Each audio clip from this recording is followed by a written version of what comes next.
Hi, my name is Jordy Domain, and today I'm going to talk to you about two organizations that I'm involved with. One is called Feeding God's Children, and the other is called the Lighthouse Ministry. Can you imagine 40 people helping hundreds and hundreds and hundreds of people and changing their lives and giving them a second chance? Well, that's exactly what these two ministries do. These two ministries have helped so many people, and the experiences I've gotten from working with them for the past couple years has completely given me a new perspective. Feeding God's Children got started from two people here in Knoxville, Sid and Shannon Kemp.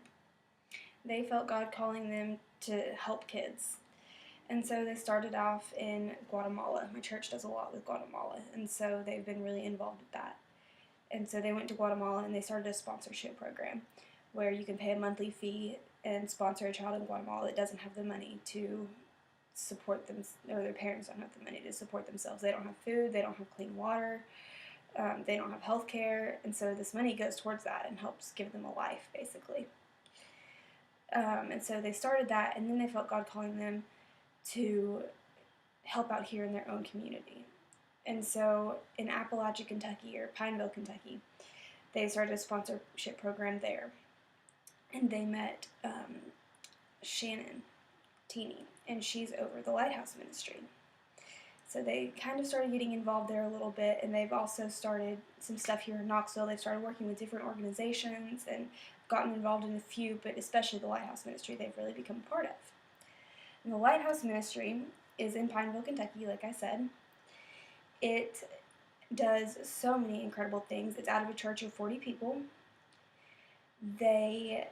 It started out, Shannon Teeny was born in Appalachia, and she grew up there, and she had a poor home life, and so when she got older, she got married, she moved away, she got a job, and she was making like 6 figures, she had plenty of money, but she felt God calling her back to Appalachia.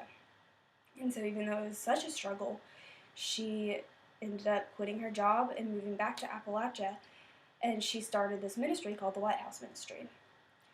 And Feeding God's Children has partnered with it now. They've done so many things. They do a back-to-school program every summer, where, thousands and thousands of people come to that, and there's games, and there's food, and there's free clothes, and there's toys, and haircuts, and dental work, and face painting, and all these different things that these kids don't ever get. And this provides it for them, and it also gives them, back-to-school supplies. And so they also, just in Kentucky, they have a homeless shelter that they let people come in and stay. The way they do the homeless shelter is a little bit different, though. The people that come in are background checked, and they can only stay for 30 days, and while they're there, they have to be looking for a job, and they have to be working if they're not looking for a job. They have something called the Training Center, and it's got anger management classes, it's got some GED classes, it's got cosmetology school, it's got like organic gardening classes, and it's got carpentry, and it's all helping people, homeless people, people just out of prison, sometimes prostitutes that wouldn't be able to go to school otherwise. It's giving them a trade that they can make a living on and start a new life. So, and all this is free for them. They get to come and do these classes for free, and they get to learn something. They have a medical center that people who can't afford health care can come in and get free health care. They have a daycare, people can come and get their kids to be watched. They do a lot with the prison. They go in, they bring the prisoners food and anything they might need, blankets, pillows, that kind of thing. They let the prisoners come and work on different projects that they're having going on and that kind of thing, and that gives the prisoners something to do, and they really enjoy it.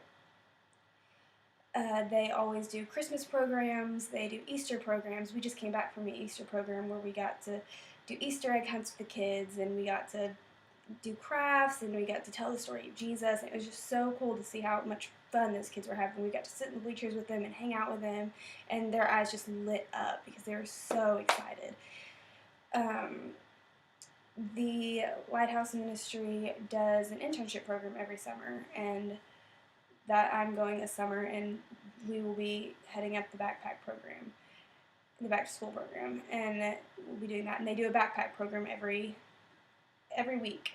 And that's where they send a backpack home with the kids at the school who don't have money. They go home and they don't even get to eat at home unless they are part of this backpack program. And so they send home enough meals for the entire weekend. They send home coloring books and like just fun little activities and stuff like that every week for the kids to have. So these two ministries are honestly incredible, and they have completely changed my perspective on everything. Being there and then coming back here and being at home completely changes your perspective. It's insane how many awesome things these two ministries do, and being partnered together, they can do even more. And they don't do them alone. I mean, it is just the 40 people that started this and that carry it out all the time, but they have different people from all over the country coming and helping them and volunteering and everything that they have to pay for. I mean, they completely live by faith. Everything they have to pay for is given by God, because the people that own it, Shannon, they don't have jobs. This is their job. And so they're not getting paid to do this. But all the cosmetology stuff for the training center was donated. All the books, all the carpentry stuff was donated. The building, they haven't had to pay anything on the building yet because the money's been donated. And even when, at one point I remember them telling us a story of them only having like $8 in their bank account. And they had a bill due that next day. And they just did not know how they were going to pay it, and God totally provided and gave the money. And so I hope after hearing all of this, it makes you want to go and get involved, even if it's not with those organizations, another organization, and really help out your community, because it so makes a difference, and there's so many people that need it. So, thank you.